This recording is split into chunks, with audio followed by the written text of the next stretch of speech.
there's no action. We just keep reporting that we're not meeting the KPI. Does that make sense? No, it doesn't make sense.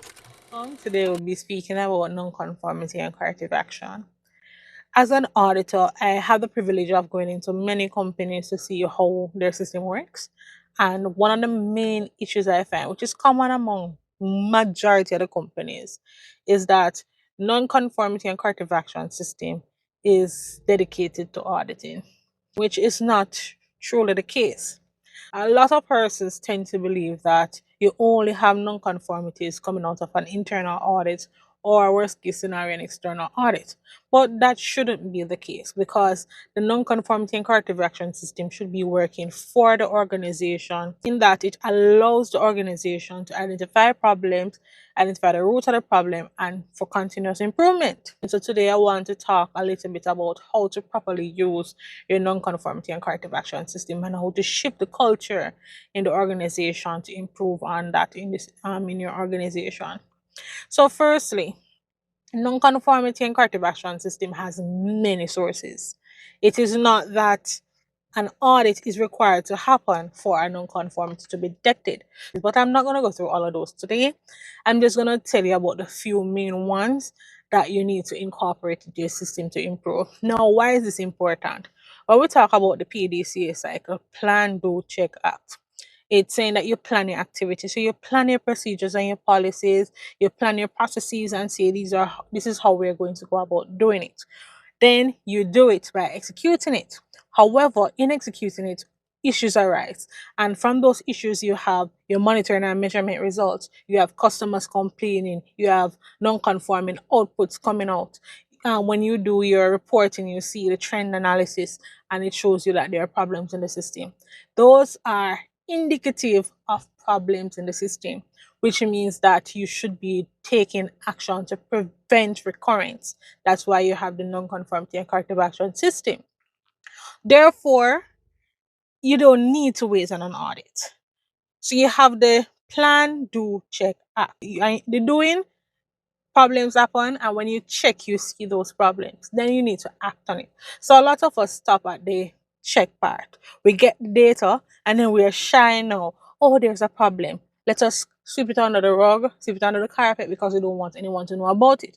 But when you are operating as a process owner and you see the problem, you are supposed to act on it. So you are supposed to say, let me gather a root cause analysis team, gather all the people involved in the process, and let us investigate this problem and come up with a plan to address it.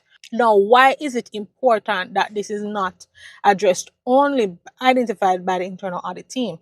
Now, let me tell you a story. I remember one time I was implementing at a client and they weren't doing what they're supposed to be doing. But we had the pre-certification audits to identify the final gaps in the system to address before we go for certification. And the auditor came to do the pre-certification audit. The auditor was identifying a lot of things that we already know the client was not doing. You know what that did? It wastes the auditor's time and it devalues the audit. Why? You know what is in your system already. You know the problems.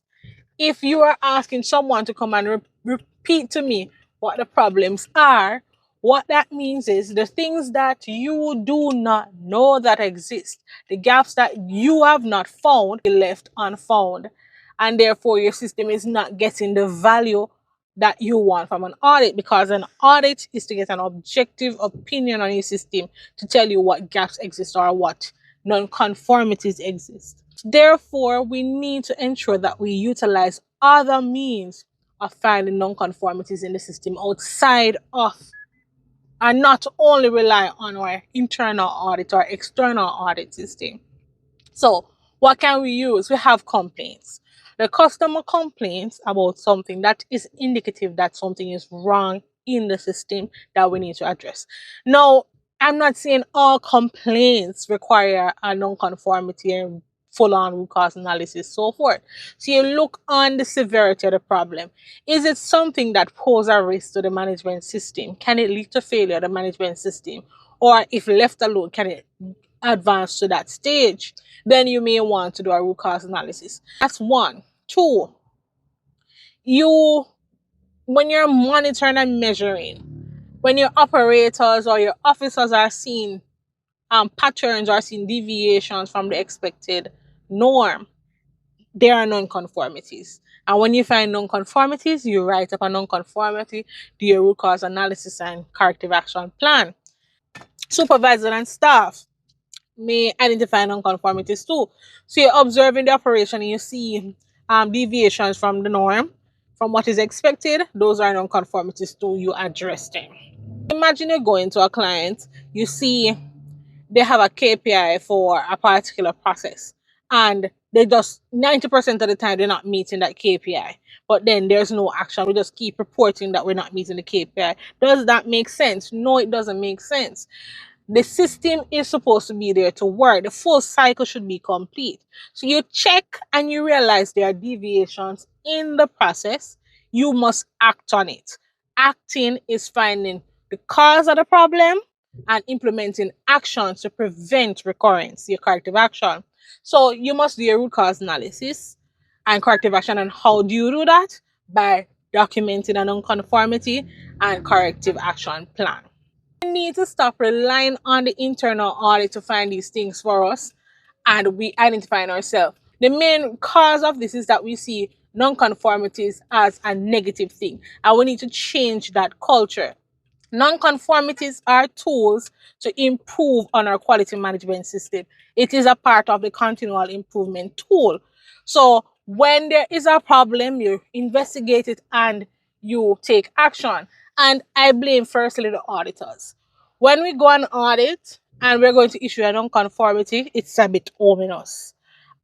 So you're going to get a nonconformity, and then it's like this negative tone and something is wrong and so forth. Yes, something is wrong in the system that needs to be addressed. However, it is an opportunity, because if you didn't know something was wrong in the system, you couldn't address it. So now we're telling you that something is wrong. Hey, now you have an opportunity to fix it. So let's go and fix it. So let us change our mindset. And nonconformity is not something negative. It's an opportunity to improve on your system. Change that narrative. So how do we get that change? One, we have to start with management. So as quality professionals, we need to educate management about nonconformity and corrective action. Let them know these things are positive and here to help our system and improve on our system. Talk to top management, talk to the middle managers, talk to the process owners. Let everybody know. The organization that I worked at previously, I guess because we're a consultative firm, it was quite positive there. So a nonconformity was nothing bad. It was actually something good. Um, like I was a process owner and I would write nonconformities for my own process without even being prompted by anyone. I remember having issues with staff, like staff make mistake or so forth. I would just write up a nonconformity, and staff member and I would sit down and we brainstorm with the fishbone analysis to find out what caused this nonconformity and how can we improve on it.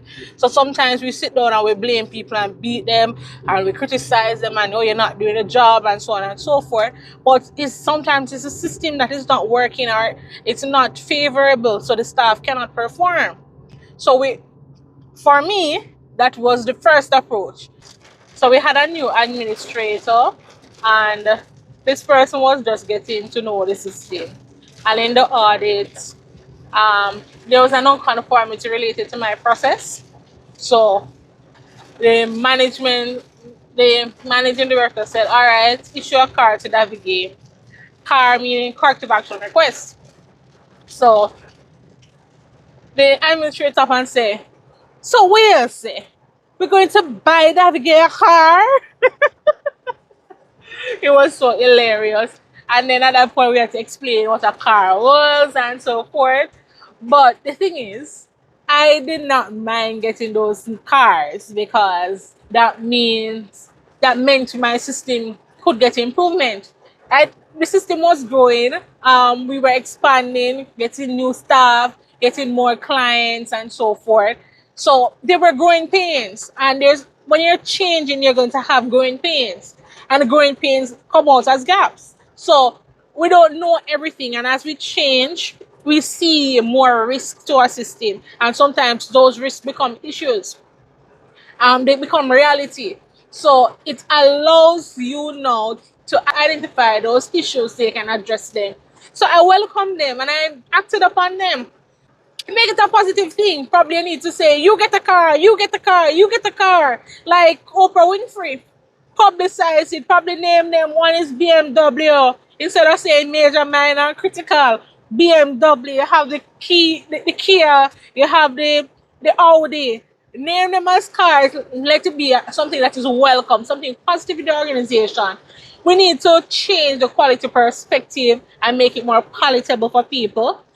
Because not everyone accepts quality culture like that.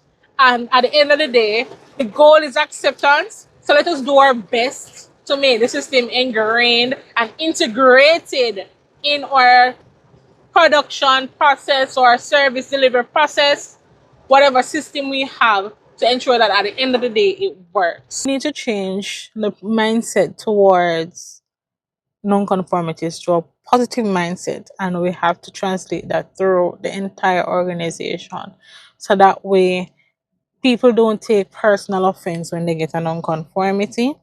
It is accepted as an opportunity to improve on the system.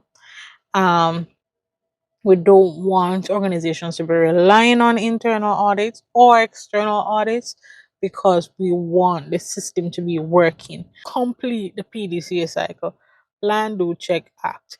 Monitoring and measurement, complaint management, customer feedback, regulatory inspections, warranty claims. These are all ways in which we can detect non-conformities. So let us detect the non-conformities there and act on them. Do the root cause analysis and corrective action planning.